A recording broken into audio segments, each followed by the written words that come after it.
Bueno, yo lo que no sé es por qué no están apareciendo las preguntas. A ver, es la primera vez que lo estoy probando así en vivo. No están apareciendo las palabras, digo. A ver, por lo que yo veo acá, ya hay 12 que pusieron las palabras.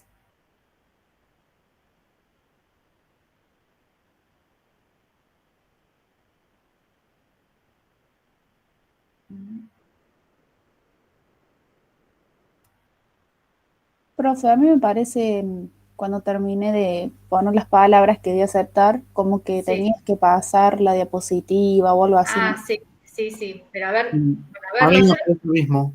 yo lo paso, pero no sé, yo pensé que iba a aparecer acá porque hay otra cosa después. A ver, Y, yo si lo paso y veo a ver si aparece ahí el resultado. No, no aparece el resultado. Bueno, después vemos a ver si. y si apretabas la letra S que decía ahí, Sí, decía hide image. A ver.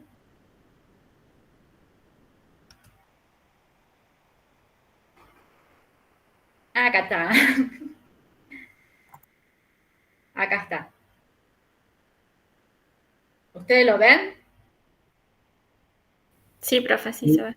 Bueno, esto, por ejemplo, lo que le están mostrando es que la mayoría, obviamente, asoció la palabra microbiología industrial con microorganismos y después otras biotecnología, laboratorio, industria. Esto se va como moviendo en tiempo real. Eh, y después distintas palabras como alimentos, industria. Estas son palabras muy asociadas, obviamente, con la materia.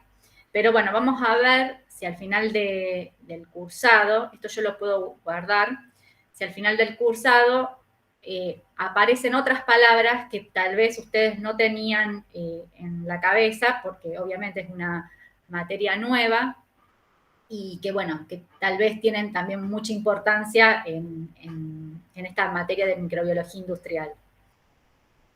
Bueno, a ver si vamos a pasar a la otra pregunta. Esto después yo se los voy a dejar por si lo quieren tener. Bueno, acá es para que ustedes voten, que digan qué tipo de trabajo práctico consideras que sería más útil para tu carrera. Entonces, bueno, yo acá les puse 4 opciones que eh, podríamos realizar durante el curso. Uno es el típico laboratorio presencial previamente diseñado por mí. Este tiene un voto porque se lo puse yo, porque estaba probando. O sea, un laboratorio que yo les digo, vamos a hacer esto, esto y esto, y ustedes después lo hacen en el laboratorio. La otra opción es hacer un laboratorio presencial también, pero que lo vayan diseñando ustedes el laboratorio con algunas consignas que les daría, que lo hagan en forma grupal y obviamente van armando el laboratorio con un asesoramiento mío, sería como si fuese un coaching mío. Y después vamos al laboratorio y ejecutamos el trabajo práctico diseñado por ustedes. Obviamente bajo ciertas consignas, de acuerdo a lo que tenemos acá en el laboratorio, el material de trabajo, el equipamiento y todo eso.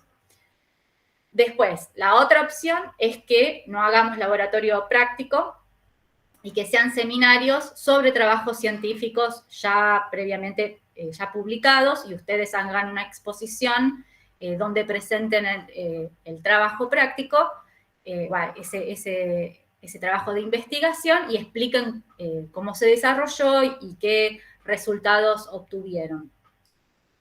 Y la otra opción es que solamente sea resolución de problemas. O sea, los problemas van a ir resolviendo problemas, pero que solamente hagamos resolución de problemas, que podemos hacer cosas así de resolución de problemas un poco más prácticos, que sea como si fuese un laboratorio. Bueno, entonces ustedes voten y después vemos de acuerdo a eso.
Bueno, creo que ya terminaron de votar todos.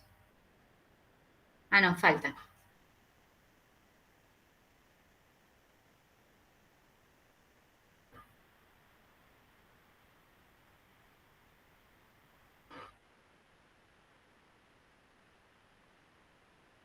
Les recuerdo que esto es anónimo, o sea que no tengan miedo de votar.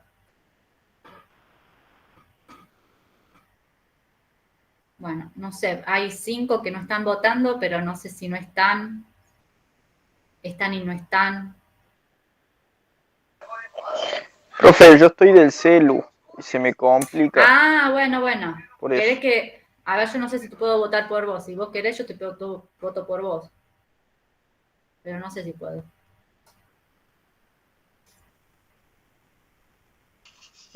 Como quieras. No sé si podés porque ya votaste, creo. A ver, no sé. A ver acá. ¿Vos qué querías? Laboratorio presencial en forma de grupos. ¿El segundo? Sí, exacto. O sea, diseñado por ustedes. Claro, eso.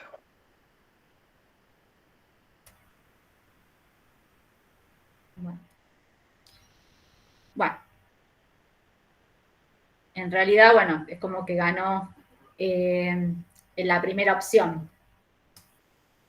Pero bueno, si quieren, después lo charlamos y vemos a ver qué quieren hacer. Si hay alguien, porque acá falta gente. Lo que puedo hacer es que después se contacten conmigo y después definimos cómo lo hacemos. A mí, la verdad, me parece más productivo que Yo sé que por ahí a ustedes le da como un poquito de miedo la cuestión de diseñar un laboratorio ustedes, pero eh, es creo que es la forma que más pueden llegar a aprender ustedes en la carrera. O sea, está en el celular. Bueno, yo no sé si esto puede quedar abierto, capaz creo que se puede dejar abierto, así que pueden seguir votando. Bueno, lo dejamos ahí. Si lo dejo abierto, ustedes después sigan votando y después definimos. Y a ver, yo tengo otra presentación de estas. A ver cómo hago para volver para atrás.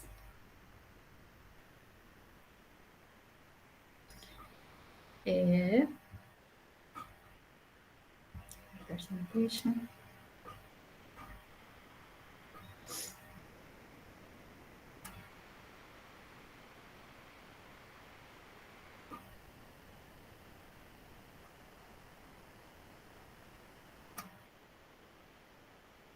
Bueno. Y esta es la otra pregunta que quería hacerles para tener un poco más idea de cómo vienen en general con las clases. Bueno, la pregunta es si pudieron escuchar las clases 1 y 2 y ahí tienen 4 opciones para empezar a votar.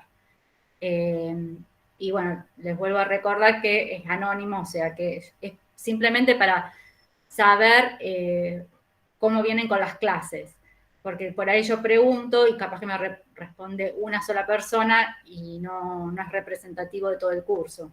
Entonces, para tener una idea más o menos de cómo en general están llevando la materia. Así que bueno, les dejo un rato para que voten.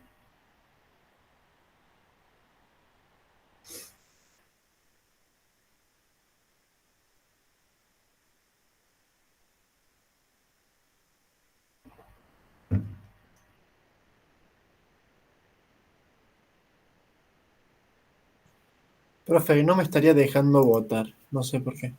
Ay, no sé, Me dice gracias por participar. no sé. Soy nueva en esto.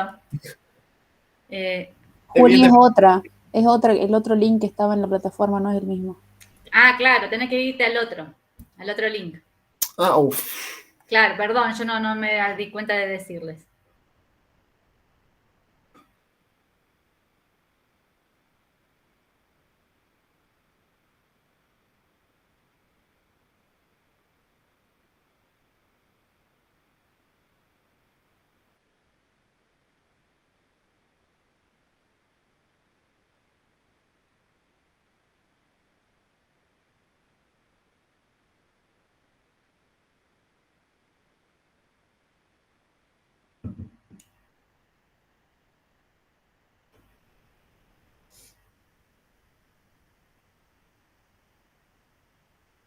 Bueno, creo que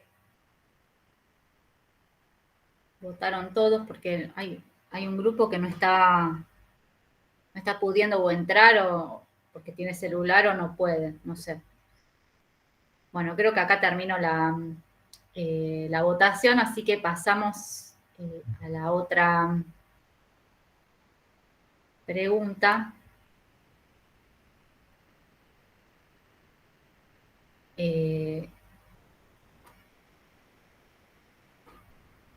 Y esto también es relacionado con los problemas que yo les dejé para que resolvieran, los problemas del 1 al 19, y bueno, también para que contesten, para saber más o menos cómo vienen con eso.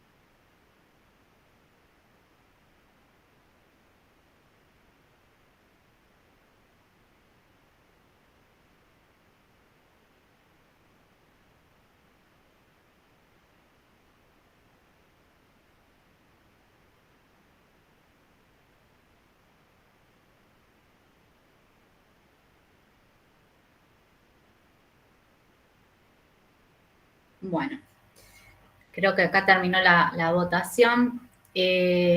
Entonces, con respecto, bueno, la clase 1 la vieron, creo, por lo que me parece, la vieron casi todos. La clase 2 no.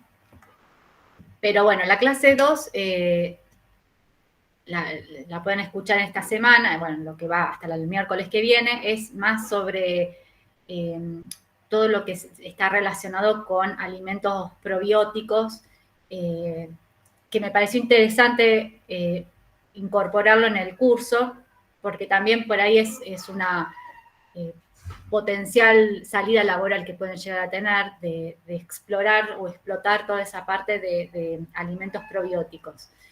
Y bueno, yo le mandé un mail para que vean hay 2 videos que les dejé que estaban interesantes. Está el documental de CONICET sobre las levaduras patagónicas, que eso está muy bueno lo que están haciendo en Bariloche, el grupo de Diego Lipkin.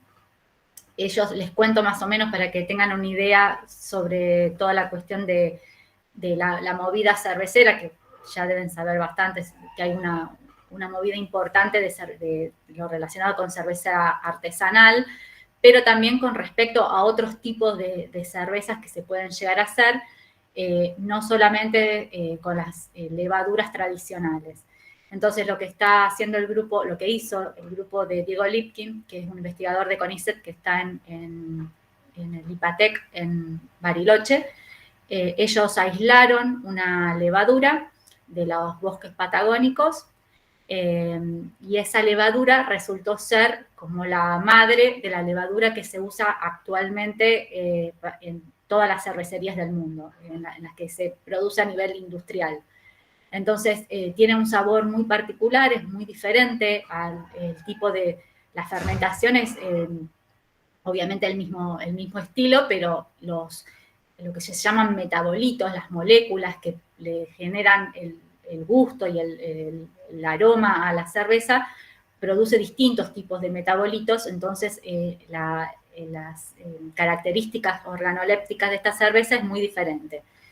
Lo que hizo este investigador fue patentar bueno, no la patentó, en realidad lo que hizo fue venderle, sí, creo que lo patentó, vendió la patente a Heineken y actualmente Heineken vende, sobre todo en Europa, este tipo de cerveza que ahora no me acuerdo cómo se llama, pero bueno, se vende, la están produciendo a nivel industrial con una levadura que fue aislada acá en la Patagonia.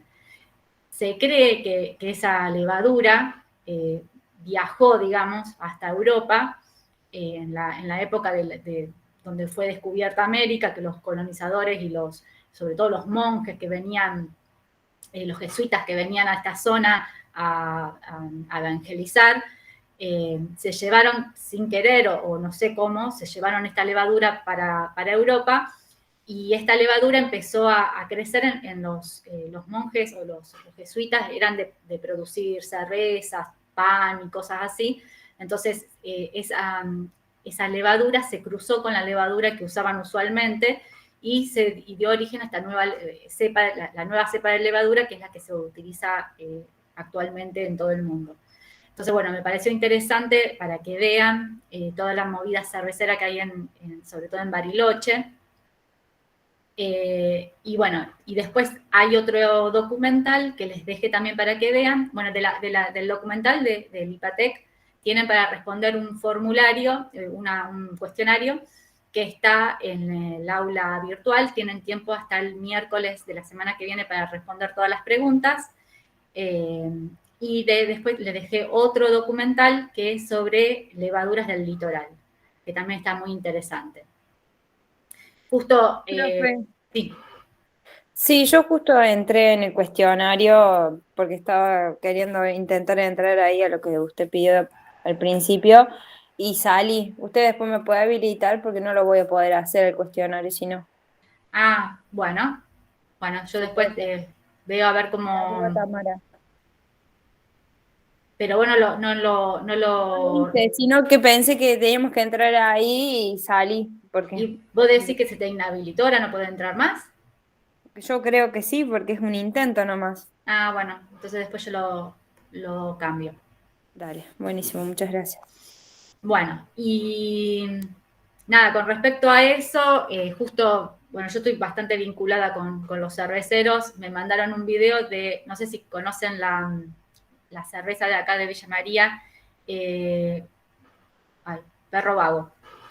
Y me mandaron justo un video sobre la nueva planta que están haciendo acá en Villa María, que es con una tecnología superior a cualquier cervecería que hay acá en Argentina.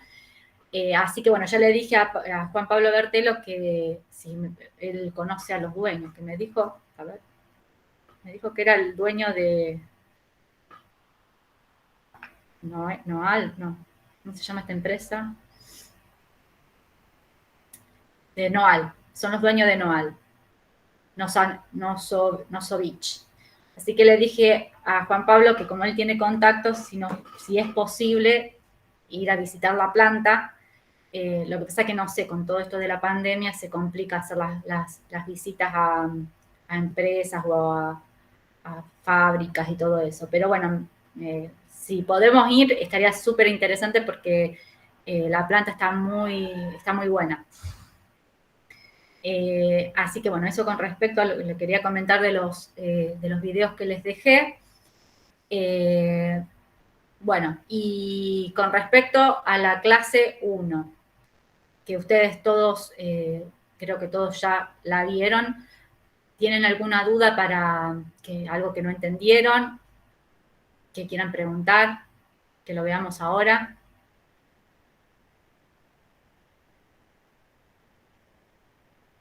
O de la clase 2, de la parte teórica, ¿alguna duda? ¿No?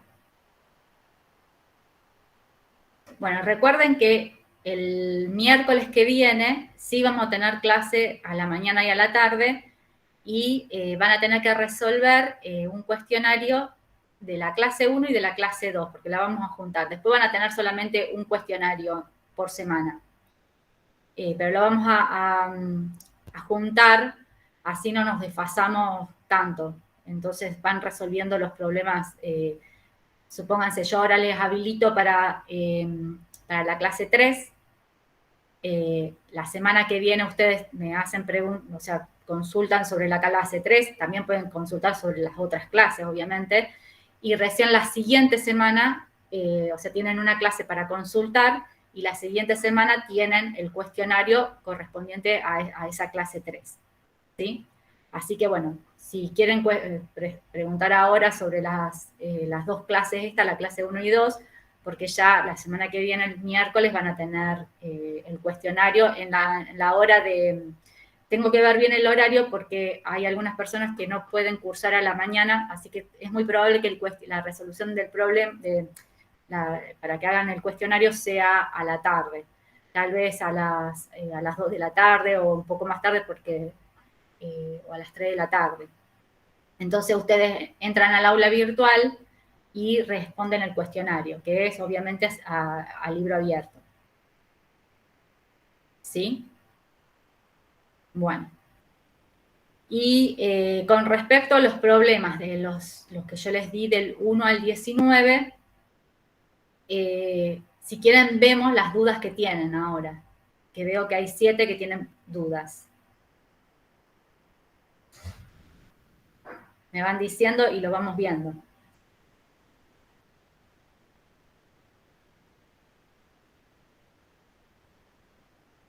Profe, a mí me faltó, no pude resolver el ejercicio 18. No sé si quiere que se lo lea o... A ver, lo voy a poner, a ver si lo puedo. 18. Sí, ya sé cuál es.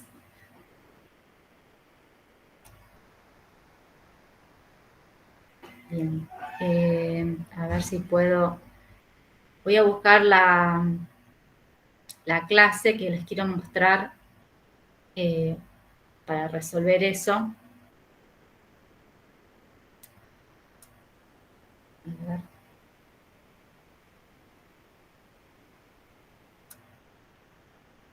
Me acuerdo que estaba en la clase 1.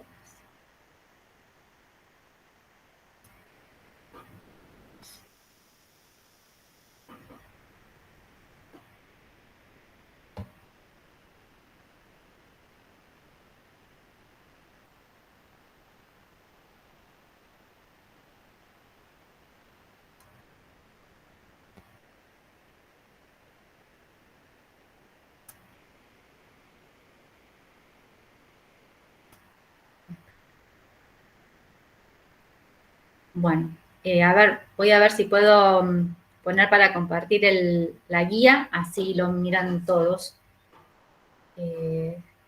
Detener.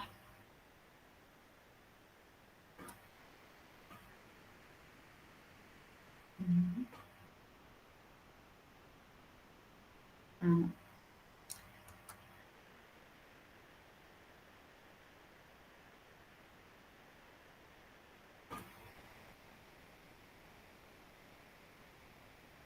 Ay.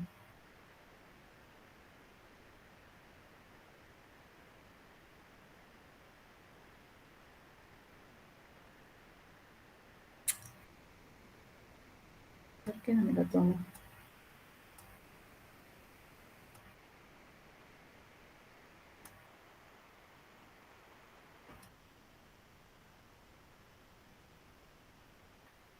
No me lo tomo, no sé por qué.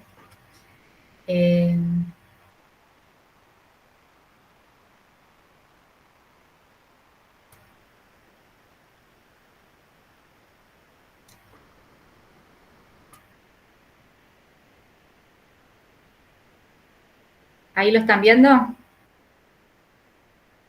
Sí, sí, profe. Bueno, entonces el problema dice, se creció Escherichia coli en medio de cultivo conteniendo lactosa como única fuente de carbono y energía a diferentes concentraciones y se graficó la velocidad específica de crecimiento mu versus concentración de lactosa, que es el gráfico 1. O sea, esta es la velocidad y esta es, a ver, vamos a hacer un poquito, la concentración de lactosa en gramos litro. Entonces, acá podemos ver que a medida que va aumentando la concentración de lactosa, aumenta la velocidad específica de crecimiento hasta un valor límite, que podríamos decir que es 6, a partir de la cual cuando empieza a aumentar la concentración de lactosa, la velocidad específica de crecimiento es siempre la misma, es constante, ¿sí? Esta es la información que les está dando este gráfico. Después dice, por otro lado, se graficó el número de células en fase estacionaria en función de la concentración de lactosa. O sea, el número de células en la fase estacionaria le estaría diciendo el número máximo de células a las que se puede llegar a tener. Sería el M que ustedes habían calculado en el otro ejercicio. En función de la concentración de lactosa. Entonces, a partir de este gráfico, ustedes lo que pueden ver es que a medida que aumenta la concentración de lactosa, aumenta el número de células en la fase estacionaria, ¿sí? Entonces, dice, dibuje las curvas de crecimiento que esperaría obtener para 2, 4, 6 y 8 gramos de lactosa, hacerlo a mano o con algún programa tipo PowerPoint, no es necesario que la escala sea perfecta, suponiendo que en todos los casos sembró el mismo inóculo y los cultivos presentaron una fase de latencia de la misma duración. Explique detalladamente. ¿Alguien más tuvo problema con este problema? Sí, yo creo que también con ese. Sí, yo también, profe. Bueno, entonces, fíjense que acá le está pidiendo las curvas de crecimiento. O sea, ¿qué es lo que tendrían que dibujar en la curva de crecimiento? Las fases, digamos, de latencia exponencial y eso, profe, para cada Sí. concentración. Claro, pero ¿qué graficarías en el X y qué graficarías en el Y? ¿El Y qué sería? En las curvas de crecimiento, ¿el Y qué es? ¿Tiempo? No. Mira, espérate, vamos a mirar. Vamos a dejar de compartir y les voy a mostrar algo más.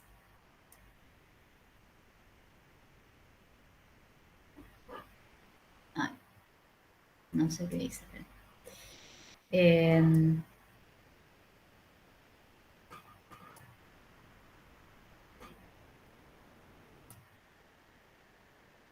¿Están viendo el PowerPoint ahora? Sí, profe. Sí. Bueno, entonces este problema está relacionado con cómo influye la concentración de un nutriente en la velocidad de crecimiento, ¿no?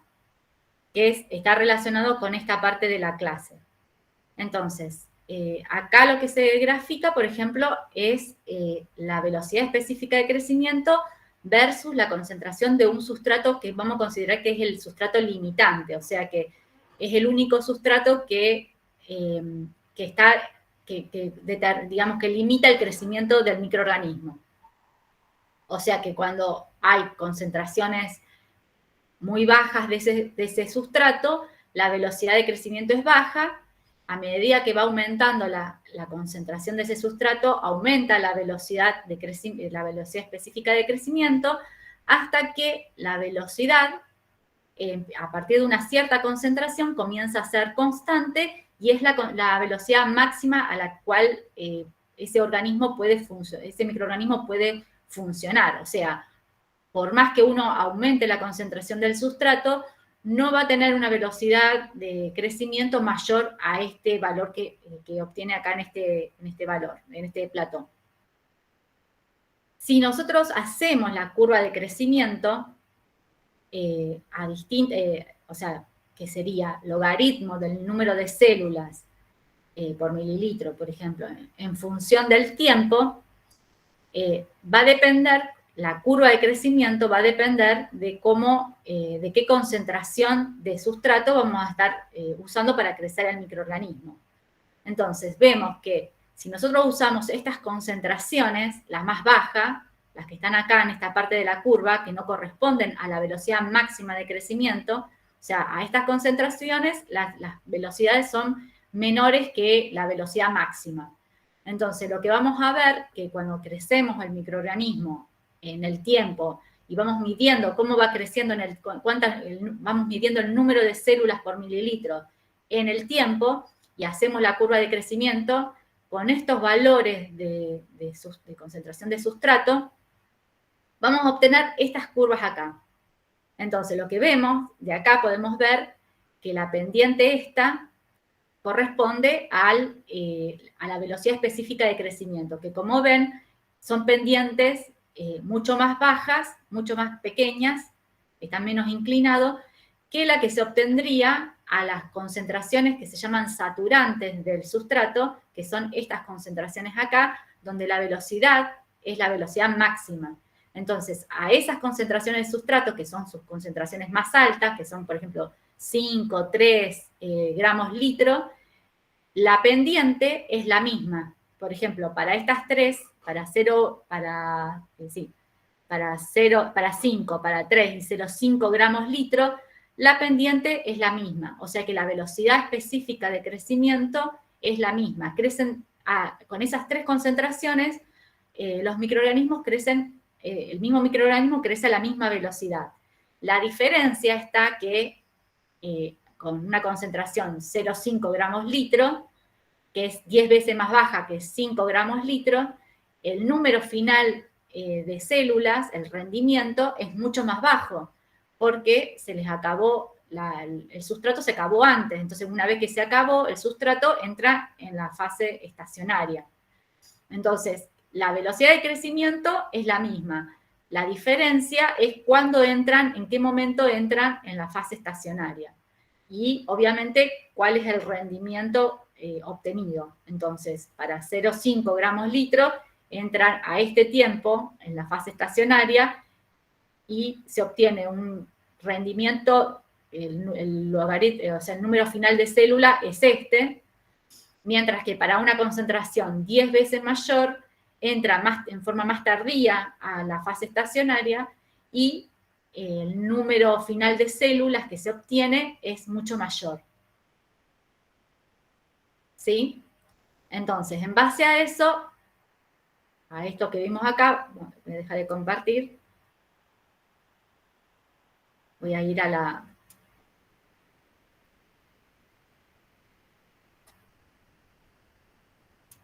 guía de problemas. Lo que tienen ustedes acá es también, o sea, tienen los datos como para poder armar esas curvas de crecimiento, ¿sí? En donde en el eje de las Y van a tener que poner el logaritmo, por ejemplo, del número de células, y en el eje de las X el tiempo, ¿sí? ¿Quieren hacer el intento a ver si les sale? Les doy 15 minutos y lo vemos y los discutimos. O sea, profe, ¿en las Y iría el n o logaritmo de n? ¿No? Logaritmo siempre es, eso es muy importante. Cuando vayan a hacer, una curva de crecimiento para sacar los valores de velocidad específica de crecimiento, todos los parámetros que estuvimos viendo, siempre tienen que graficar logaritmo del número de células por mililitros, por ejemplo, en función del tiempo. O, por ejemplo, peso seco en función del tiempo. O peso húmedo, logaritmo del número de células, logaritmo del peso seco, logaritmo del peso húmedo en función del tiempo. Porque eso es así porque en realidad, a ver, yo les muestro de nuevo la presentación de la clase, siempre es logarítmico. Porque es la forma, o sea, si nosotros graficamos, supónganse que ustedes grafican, ¿están viendo la diapositiva esta? Sí, sí. Si ustedes grafican, por ejemplo, el número de células en función del tiempo, les da esta curva, ¿sí? Entonces, en esta curva, acá, esta parte acá sería la fase, bueno, esta sería solamente la fase exponencial, en realidad. Sí, esta sería la fase exponencial. Entonces, la fase exponencial le da de esta forma. Si ustedes aplican el logaritmo del número de células por mililitro en función del tiempo, se le convierte en una línea recta. Eso es porque el crecimiento de las bacterias o de los hongos también es exponencial. Entonces, cuando ustedes lo grafican, les da esta curva. Si ustedes le aplican el logaritmo, obtienen una línea recta. Entonces, con la línea recta, ustedes pueden calcular todos los parámetros que hasta ahora vimos. Por ejemplo, la pendiente de esta recta que corresponde al logaritmo del número de células, la pendiente en la fase exponencial es la velocidad específica de crecimiento. Si ustedes se fijan, a ver,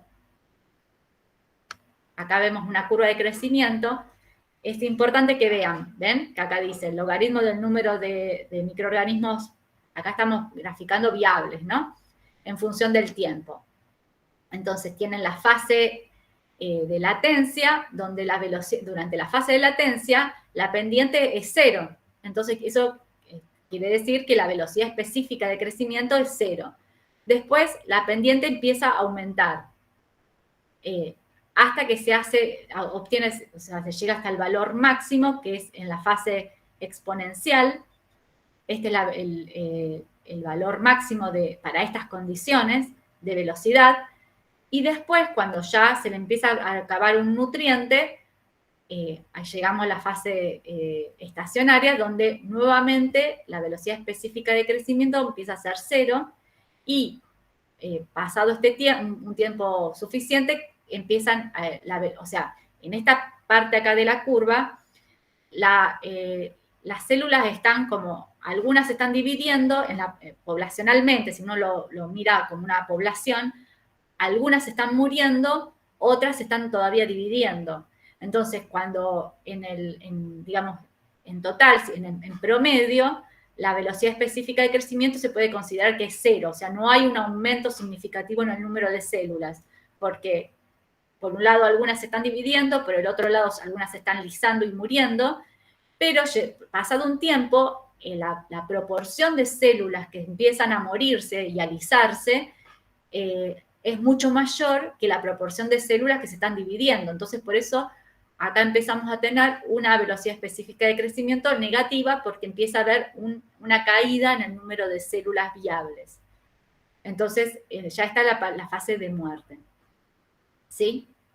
Entonces, esta curva de crecimiento va a ser la misma, digamos, si tomamos en cuenta que es el mismo, que usamos un mismo sustrato limitante, la forma de la curva va a ser la misma. Lo que va a cambiar es va a ir cambiando de acuerdo a qué concentración de ese sustrato utilizamos.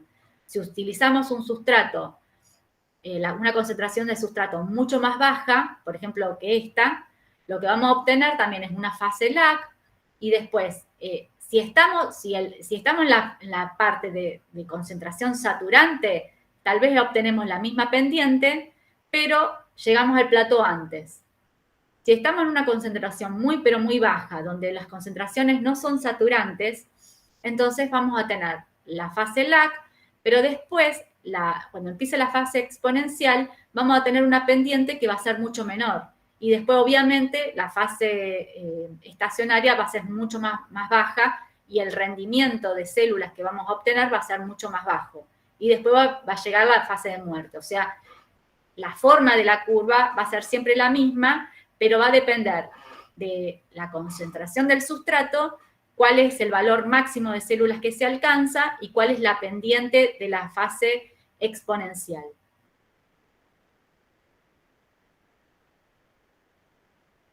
Bueno.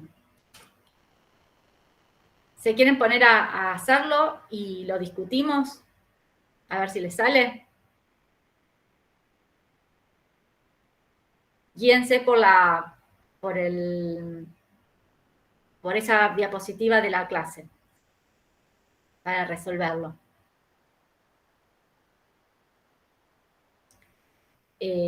A las 15, o sea, dentro de 10 minutos más o menos, lo vemos, si quieren, y lo discutimos.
Bueno, ¿pudieron hacer el problema?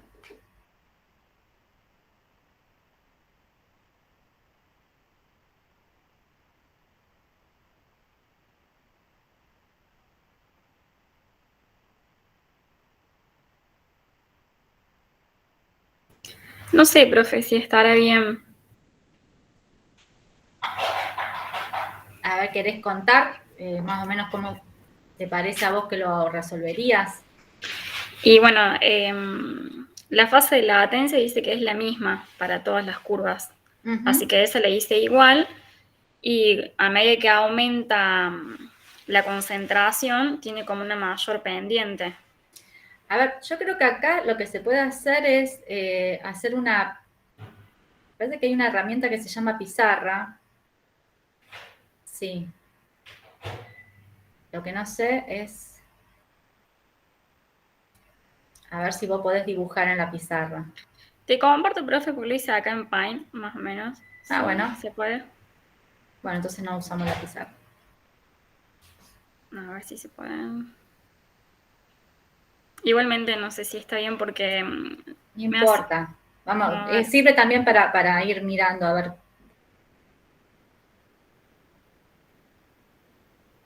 Ahí se ve. Sí. Porque no sabía tampoco la duración de la fase estacionaria, Ujú. si es la misma para todas las curvas.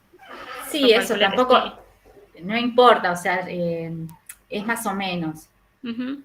Y bueno, lo que más variaba era la duración y la pendiente de la curva sería de la fase exponencial. Ajá. Entonces vos Que, de graficaste, eran 2 gramos litros, 4 gramos litros, 6 gramos litros y 8 gramos litros. Entonces la fase de latencia es la misma para todos. sí, Y después, ¿qué es lo que cambió fundamentalmente? Lo que no más, en realidad lo que más nos importa en general es la fase exponencial, porque es la fase donde en general se producen todos los productos que nos importan. En la fase estacionaria también hay ciertos productos que se llaman metabolitos secundarios. Los metabolitos secundarios se producen en general en la fase estacionaria. Pero son algunos, por ejemplo, los antibióticos se producen en la fase estacionaria. Pero la gran mayoría de las cosas que por ahí nos interesan, sobre todo en la parte de alimentos, se producen en la fase exponencial. Entonces, bueno, a ver, explica un poquito cómo dibujaste la fase exponencial, la parte de la fase exponencial. bueno, y tuve en cuenta la concentración de sustratos que decía el problema, que a medida que era mayor, aumentaba tanto la pendiente, era más grande, como el número de células. Claro, o sea, la altura, digamos, que tiene, si uno Claro, hace como, traza 2 rectas entre la fase de latencia y la fase estacionaria, la altura que hay, eso nos daría el rendimiento del número de células, ¿sí? claro, sí. Bien, Sí, y la pendiente sería la inclinación de la y la recta. inclinación, claro. O sea, cuanto mayor es la concentración, mayor es la pendiente Claro. y Y mayor es alto, el número final de células que se obtienen. sí, Por ejemplo, entre 6 y 8 gramos, vemos que la pendiente es la misma, o sea, la velocidad de crecimiento es la misma, pero con 8 gramos de sí, ahí, lactosa se obtiene un mayor número final de células que con 6 gramos de lactosa. sí. Sí, igualmente ahí en el dibujo aparecía en el 8, en la concentración de 8 gramos por litro, como que ya empezaba a ser una pendiente nula, sería, en el valor de 8. A ver, en el problema, Sí, entonces no sabía ahí. a ver, espérate que no me acuerdo.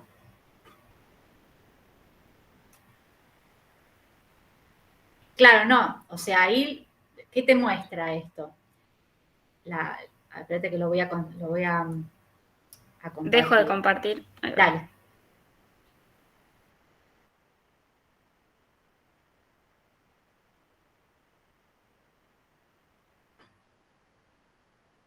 no es que la velocidad es nula. A ver, ¿lo están viendo a la pantalla? Sí, profe.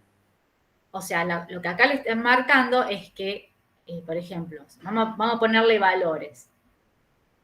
Para 2 gramos de lactosa, vamos a suponer que es el valor es 1 de la velocidad específica de crecimiento. Para 4, vamos a suponer que sea 2. Para 6, vamos a suponer que ya entramos en esta parte, vamos a suponer que es 8, supónganse, no sé. Y para 8 es también 8. O sea, no es que es nula, Claro. sino que lo que vemos acá es que la velocidad específica de crecimiento, ya a partir de la concentración de 6, es la máxima y comienza a ser constante. O sea, un agregado extra de lactosa no aumenta la velocidad específica de crecimiento, sino que se mantiene constante. Claro, Y sí. es la máxima obtenida en esas condiciones. La diferencia que si uno crece a 6 y a 8 es que con 8 el número final de células va a ser mucho mayor, o sea, la fase exponencial estacionaria va a tener mayor número de células que con 6. Esa es la diferencia que habría, digamos. Pero la velocidad con la cual se está dividiendo el microorganismo es la máxima que se puede obtener, a la cual puede hacerla el microorganismo en esas condiciones. ¿Sí? Bueno, y esa sería la resolución de ese problema. O sea, ustedes tienen que sacar la información que les da estos gráficos y en base a esa información arman un gráfico, una curva de crecimiento como lo está pidiendo. Sin escala, sin nada, pero sí teniendo en cuenta que esas diferencias entre la pendiente de la curva de crecimiento, que la pendiente no es la misma para 8 que para 2, porque la velocidad específica de crecimiento para 2 es mucho menor que para 8, o sea, para 8 está en este valor y para 2 estaría en este valor, y el número máximo de células que se obtiene es diferente, o sea, acá en 8 obtienen un número de células en la fase estacionaria mucho mayor que si lo hacen con 2, por ejemplo, que sería esto. Entonces, de acá, de estos 2 gráficos, pueden sacar toda la información para hacer las curvas de crecimiento. ¿Se entendió este problema? Sí, profe, gracias. Sí, profe. Bueno. ¿Alguna otra duda de algún otro problema de los que tenían que hacer? Profe, yo le quiero consultar del problema 16. No sé si lo Sí. está viendo ahí. A ver, espérate que pongo más fuerte porque te escucho bajo. Ahora comparto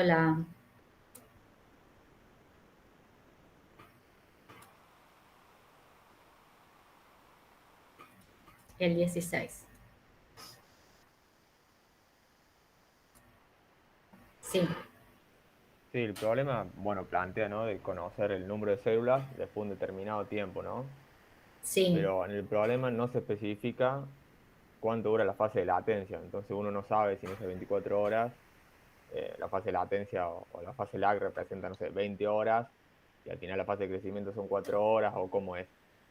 El problema, digamos, está hecho para que no se pueda resolver o, digamos, hay que suponer que no hay fase lag y simplemente tomar todo eso como una fase exponencial, esas 24 horas como una fase exponencial. A ver, espérate que lo leo porque no me acuerdo cómo era. Dale. Entonces dice, se produce un vertido de aguas residuales en una playa. La densidad microbiana de Escherichia coli y de Enterococcus faecalis, no sé cómo se pronuncia, en las aguas residuales es de 7,8 por día a la 10 y 6,2 por día a la 9 células por cada 100 mililitros, respectivamente. El factor de dilución del vertido al incorporarse a la playa es de 1 en 1000. Dado que la concentración de nutrientes en la playa es baja, el crecimiento de ambos microorganismos es lento.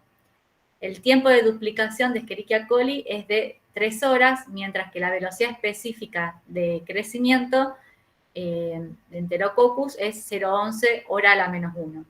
Con los datos que indican, podría indicar cuál será el número de células por mililitros de cada una de estas bacterias en el agua de la playa 24 horas después del vertido.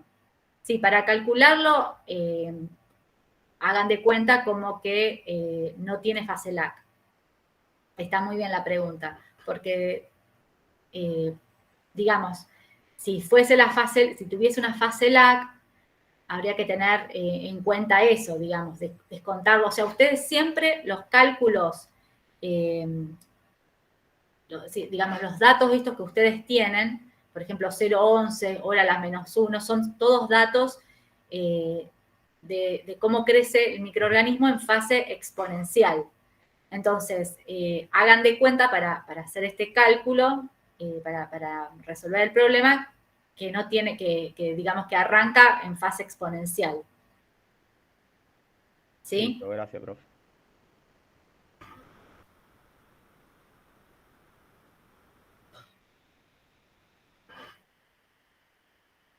¿Alguna otra pregunta?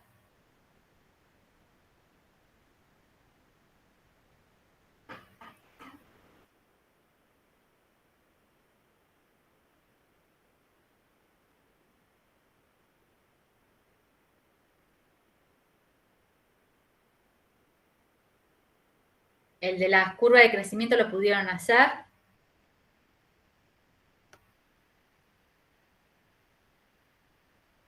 Sí, profe. ¿Pudieron sacar bien todos los parámetros? Sí, sí. Bueno. Entonces, después, ahora a partir del 20, yo después les digo bien por mail hasta qué ejercicio pueden llegar a resolver. Para resolver los problemas que vienen después, tienen la resolución del problema de crecimiento, que se llama resolución de problemas crecimiento microbiano, tercera parte. Entonces, miren ese video que está en el canal de YouTube. Pueden acceder a través del aula virtual. Ahí están resueltos unos cuantos ejercicios.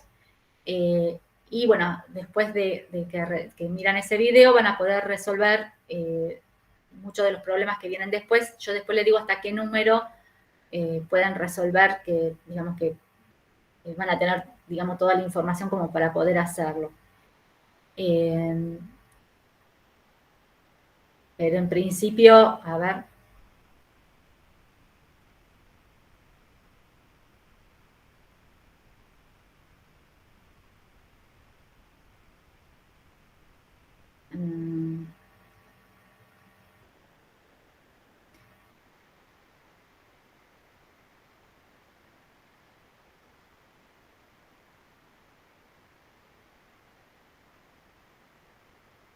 Hasta el 26 seguro lo van a poder hacer, pero yo después les digo bien, estos ya son un poco más completos estos ejercicios, van a tener que hacer las gráficas en Excel y sacar los parámetros, bueno, ya algunos ya fueron así de ese estilo, pero acá hay que sacar hacer un poco más de cálculos. Así que bueno, no sé si quieren preguntar algo más.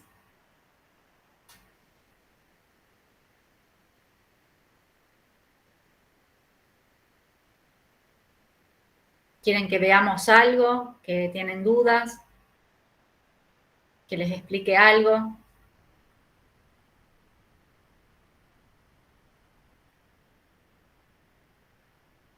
¿No? Por mi parte no, profe. Ya me saqué las dudas que tenía de los ejercicios. Bueno. Bien, entonces acuérdense que el miércoles que viene van a tener van a tener que responder los 2 cuestionarios que se van a habilitar. Yo después les digo bien el horario, pero lo podemos poner, por ejemplo, para que lo resuelvan a las 17 o a las 16. Como para que ya terminemos la parte digamos, de consulta y ustedes después lo entren y resuelvan. Yo en general lo tomaba al principio, pero el problema es que una de sus compañeras trabaja y recién a las 3 se puede incorporar, y entonces si lo pongo al principio, a la mañana o al principio del segundo bloque de la tarde, ella no lo podría hacer. Entonces lo ponemos para, si quieren lo ponemos para las 17 horas, y ustedes ahí lo responden. Por mí no hay problema, profe. ¿Es Bueno. múltiple opción o es para desarrollar? No, es tipo múltiple opción. O verdadero o falso. Es de ese estilo. Solamente de las clases, profe, o sea, nada del cuestionario o algo también. ¿De qué O sea, cuestionario? digo de los ejercicios que estuvimos resolviendo ahora. Creo que por ahora no hay de ejercicios prácticos, es solamente de las clases. Bueno, Después tal vez haya algo de problemas para resolver, pero por ahora nada de eso. Es más teoría. Y después acuérdense que tienen el cuestionario del documental del IPATEC, de la cerveza.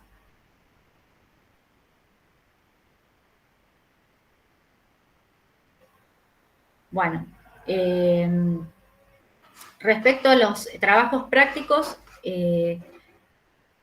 por lo que yo estuve hablando hoy con Juan Pablo Bertelo, él me decía que el curso tiene que terminar fines de septiembre. A ver, esperen que... Yo después le tengo que, en base a lo que él me mandó, tengo que armar el cronograma. A ver, ¿dónde están?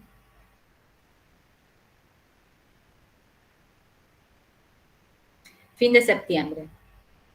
Porque ustedes en octubre están en pasantía, me dice. Me pone él acá.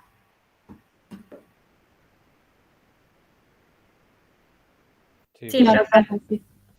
Bien. Sí, lo que pasa es que no nos queda mucho tiempo. En realidad no. Tenemos que dar todas las clases de teoría, los teóricos prácticos, que será la resolución de los problemas, y bueno, y si queremos hacer los laboratorios, va a tener que quedar medio para el final. Tampoco sé bien cómo va a ser la cuestión del aforo que se le dice para que ustedes vengan a los laboratorios. Cuántos grupos tienen que armarse para que ustedes vengan, cuál es el máximo, eso yo lo tengo que averiguar. Yo les cuento la idea que yo tengo para hacer en el laboratorio, que es algo bastante fácil de hacer. O sea, yo lo estuve cambiando. Bueno, el año pasado no se pudo hacer laboratorios, pero en los años anteriores estábamos trabajando con levaduras, pero bueno, eran unas levaduras que en realidad tenían algunos problemas de que floculaban, no dieron curvas de crecimiento muy interesantes, porque justamente por esta cuestión de que flocular es cuando se agrupan en células, y entonces cuando uno mide la densidad óptica para ver, para hacer las curvas de crecimiento, daba mucho error por esta cuestión de que se agrupaban, entonces la dispersión de la luz era como muy variable, digamos. Entonces las curvas de crecimiento no dieron como con mucho error. Entonces ese trabajo práctico lo cambié, y ahora, bueno, yo en la parte de investigación estoy trabajando mucho con la parte de hongos. En particular tengo varios hongos con lo que vengo trabajando, pero en este momento estoy trabajando bastante con un hongo que se llama tricoderma, que en realidad no está relacionado con la parte de alimentos, porque es un hongo que se usa más bien en la parte de agricultura, pero es un hongo que está bueno trabajar con ese hongo porque es bastante, o sea, es considerado GRAS, o sea, es inocuo para las plantas, para los humanos, para animales. Entonces, no habría problema para trabajar con ese tipo de hongos en el laboratorio. Y lo que vengo haciendo es diseño de medios de cultivo con distintos subproductos de la industria local de industrias que no son de acá.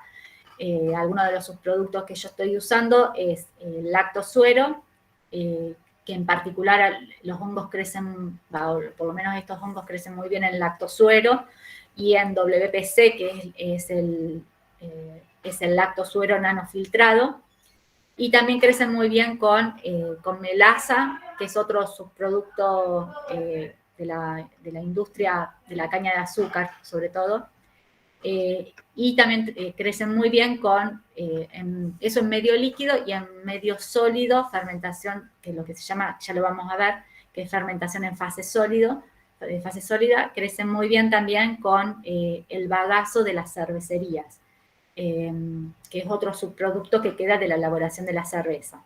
Entonces el ensayo los experimentos que yo quería hacer, que es, o sea, obviamente ya les comento, no es un hongo que se utilice para la industria láctea, alimenticia, pero se puede extrapolar, digamos, lo que se hace con este hongo, con otro tipo de hongos que sí sean relacionados, que se usen, por ejemplo, en quesería. Por ejemplo, Penicillium roquefortis.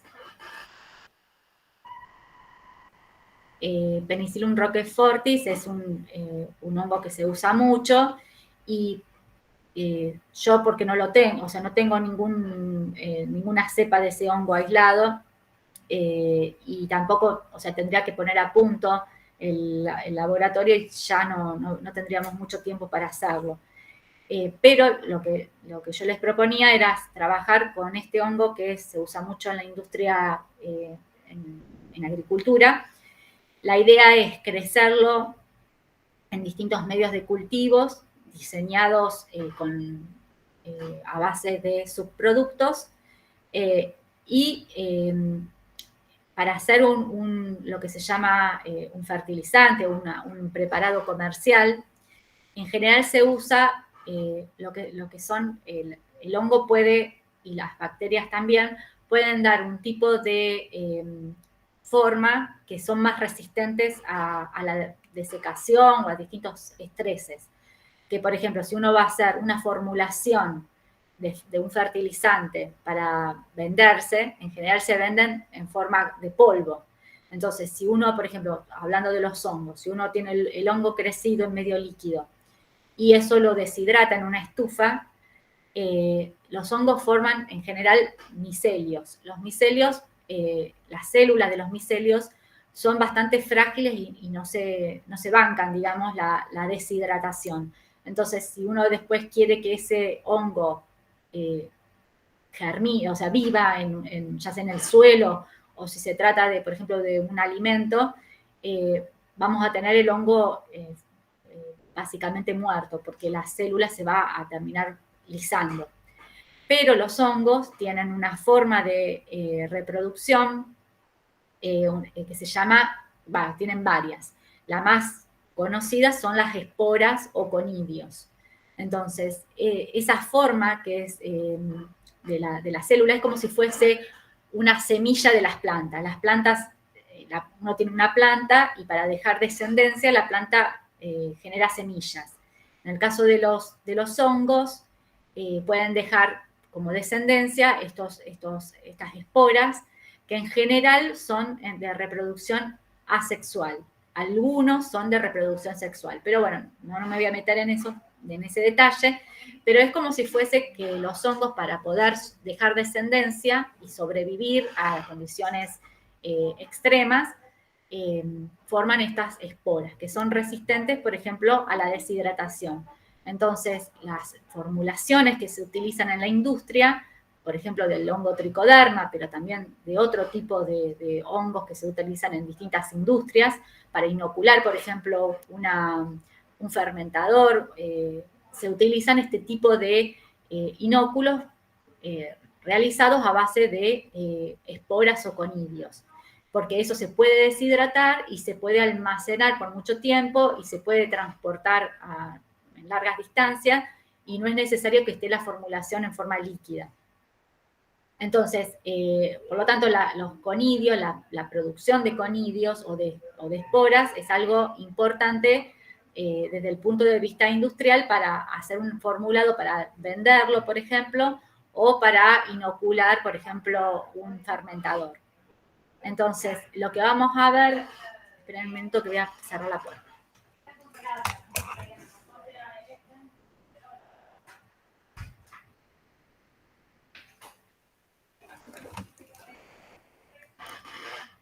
Entonces, lo que yo les proponía para hacer, les propongo para hacer en el laboratorio es, tomando este hongo tricoderma, que yo ya lo tengo más o menos estudiado cómo se comporta en distintos medios de cultivo, hacer un experimento que no es muy largo y que pueden hacerlo, que hay disponibilidad de microscopios, porque básicamente vamos a usar un microscopio para poder hacer el experimento. Lo que vamos a hacer es crecer estos hongos en medios de cultivos diseñados a base de subproductos y ver cuál es el medio de cultivo diseñado que genera una mayor producción de conidios, de esporas. Entonces, ustedes lo que van a tener que hacer es crecer el hongo, más o menos una semana, en shakers, lo vamos a hacer en medio líquido, en shakers, en incubadores que se mueven como a una velocidad determinada, a una temperatura determinada, y después de un determinado tiempo, que en general con 7 días ya el hongo empezó a formar conidios. ¿Por qué forma conidios? Porque a los 7 días, más o menos entre 4 y 7 días, con los medios de cultivo, por ejemplo, que yo diseñé, se empieza a acumular sustancias tóxicas, porque lo vamos a hacer en botellas cerradas, se empiezan a acumular sustancias tóxicas y se empieza a terminar algún sustrato limitante. Entonces, cuando el hongo está en esas condiciones, empieza a ver que se le está acabando el alimento y que empieza a haber condiciones en el medio ambiente que no le son favorables. Entonces, cuando pasa eso, las células de las hifas sufren una transformación que terminan generando este conidio o espora que tiene una estructura mucho más resistente y que puede, y la idea es que, ¿por qué forma esta espora? Porque cuando haya, haya condiciones más favorables, ese conidio puede generar nuevamente una colonia de hongos, o sea, empieza a germinar, que se dice, y empieza a formar las hifas, y empieza de nuevo a crecer. Entonces, la idea es ver cuál es el medio de cultivo o las condiciones de cultivo que favorecen la producción de conidios.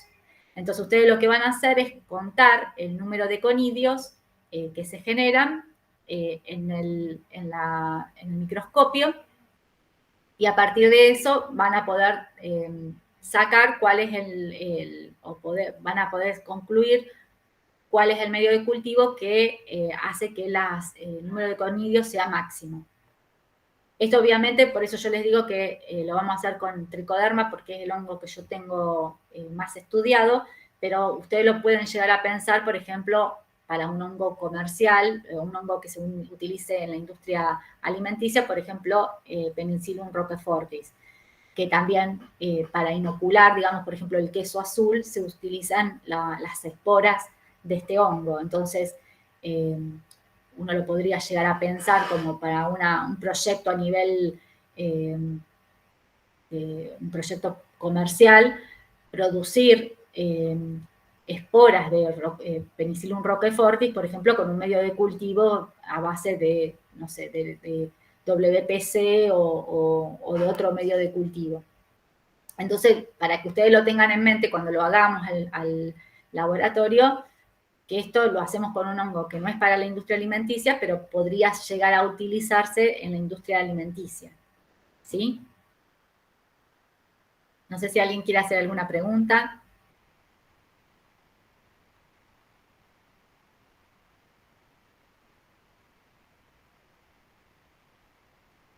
¿No? ¿Entendieron lo que le conté? ¿Les parece que es interesante? No sé. Sí, profe, todo muy claro, muy interesante el tema. Bueno, lo que yo les proponía en la encuesta esa que yo les di es que ustedes propongan los medios de cultivo que quieren probar o ensayar. Yo les puedo por ahí dar algunos lineamientos de cómo podrían ser aproximadamente las concentraciones, guiarlos un poco para que ustedes no trabajen a ciegas, no lo hagan a ciegas, pero la idea sería también que ustedes empiecen a pensar cómo podrían llegar a diseñar un medio de cultivo, y acá no es una cuestión de... porque fallar, todos fallamos, digamos, cuando estamos haciendo experimentos, uno puede leer un montón de publicaciones, basarse en las publicaciones de cómo lo hicieron otros grupos de investigación, pero después cuando uno tiene que probarlo con el hongo que tiene o con la cepa de bacteria o de lo que tenga, con las condiciones locales, de los instrumentos que tiene, el equipamiento que tiene, siempre las condiciones van a ser diferentes y van a tener que optimizar el proceso ustedes, o sea, cada uno que lo está haciendo. Entonces, no importa que por ahí no sea el medio de cultivo más adecuado, porque siempre se está aprendiendo, o sea, los experimentos básicamente lo que nos dan es información. Si uno, por ejemplo, lo está pensando, un diseño de un experimento, basado para poder optimizar un proceso, cualquier proceso que podría llegar a ser utilizado a nivel industrial, uno siempre tiene que partir, digamos, de lo que ya está publicado o lo que uno ya sabe. Pero después el diseño del experimento lo tiene que hacer uno en base a las condiciones que uno tiene, y no es que exista un experimento malo, sino que lo que uno tiene que hacer siempre es sacar la información que da ese ensayo para poder optimizar, digamos, el próximo paso. O sea, uno hace un experimento, por ejemplo, es la forma en que uno optimiza un proceso muchas veces. Prueba una serie de parámetros que uno ya sabe a priori que puede estar influyendo en el proceso, ya sea, por ejemplo, número de conidios, o puede ser, no sé, producción de biomasa. Uno sabe, por ejemplo, qué sé yo, que la temperatura influye porque la temperatura influye en el crecimiento, la velocidad de crecimiento, el pH puede llegar a influir. Entonces uno ya sabe, por ejemplo, por bibliografía, cuál es el rango de temperatura donde el microorganismo crece bien y a qué temperaturas no crece bien. También puede saber el rango de pH. Entonces uno, por ejemplo, puede diseñar un experimento en base a eso y ver, por ejemplo, dos temperaturas diferentes y ver a qué temperatura producen, supónganse, mayor número de conidios o mayor biomasa. Por ejemplo, si ustedes quieren producir biomasa, por ejemplo, de una levadura para panificación. Entonces, ustedes quieren, el objetivo de ustedes es maximizar la producción de biomasa, o sea, que la cantidad de biomasa sea máxima, con el menor costo posible, y dentro de los costos, que sería el dinero que uno invierte, está la energía, la luz, energía, el tiempo, que también es dinero, porque si uno tiene, por ejemplo, está creciendo una levadura que tiene una fase lag muy larga, que es la fase en donde no está creciendo, entonces y después sí empieza a crecer bien, esa fase lag es un tiempo muerto en donde hay pérdida de dinero. Entonces, si ustedes tienen que optimizar el proceso, no solamente tienen que optimizar que, supóngase, el proceso es producción de biomasa de levadura de levadura de panificación, supónganse. Entonces, su objetivo es maximizar la producción de biomasa con el menor costo posible. Entonces, dentro de los costos está, por ejemplo, ver si se puede usar una temperatura más baja, porque si uno usa una temperatura, a mayor temperatura, mayor es el costo energético. Ver si se puede acortar el tiempo lag, el tiempo de latencia, porque eso es tiempo. O sea, si uno en un cierto periodo de tiempo puede hacer varias tandas de crecimiento de esa levadura, va a tener, al final de un periodo de tiempo, va a tener mayor cantidad de producción de biomasa. Si uno tiene fases lag muy largas, la cantidad de fermentaciones que puede hacer es cada vez menor. Entonces, para optimizar el proceso, uno tiene que, por ejemplo, tratar de acortar lo máximo posible esa fase lag. Tratar de ver si uno, trabajando a una temperatura menor, por ejemplo, se obtiene un rendimiento de biomasa similar que a una temperatura mayor, porque a mayor temperatura es mayor energía.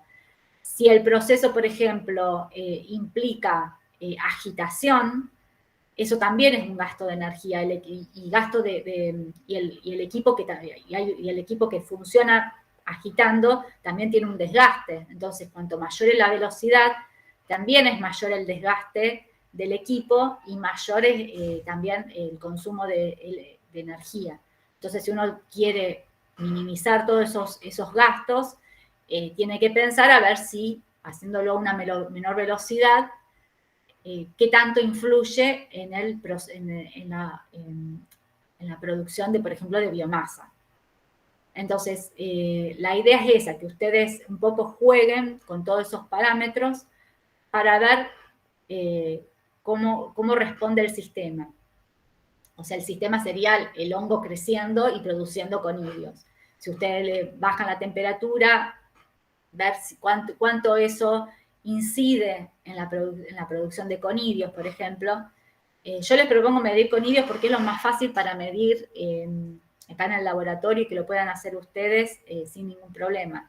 Se pueden medir un montón de cosas. Por ejemplo, estos hongos también tienen la característica de que producen muchas enzimas, o sea, secretan enzimas, o sea, largan enzimas al medio de cultivo. Por ejemplo, en el caso de, si uno lo crece con lactosuero, ustedes saben que el lactosuero tiene una alta proporción de proteínas de las beta-lactoglobulinas, ¿sí?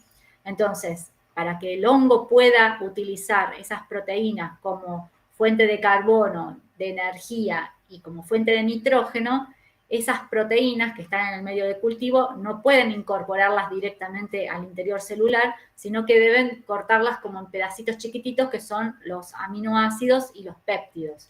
Para poder hacer eso, el hongo tiene que producir enzimas que se llaman proteasas, que son enzimas que lo que hacen es cortar las proteínas en fragmentos más chiquititos y después esos aminoácidos y péptidos los incorpora al interior celular y son utilizados para, como fuente de carbono, de energía, de nitrógeno, o los aminoácidos son incorporados en la síntesis de proteínas nuevas, digamos, directamente. O sea, el hongo por ahí no tiene que sintetizar todo el aminoácido, sino que se incorpora ya el aminoácido ya hecho, digamos, directamente lo incorpora en la síntesis de proteínas.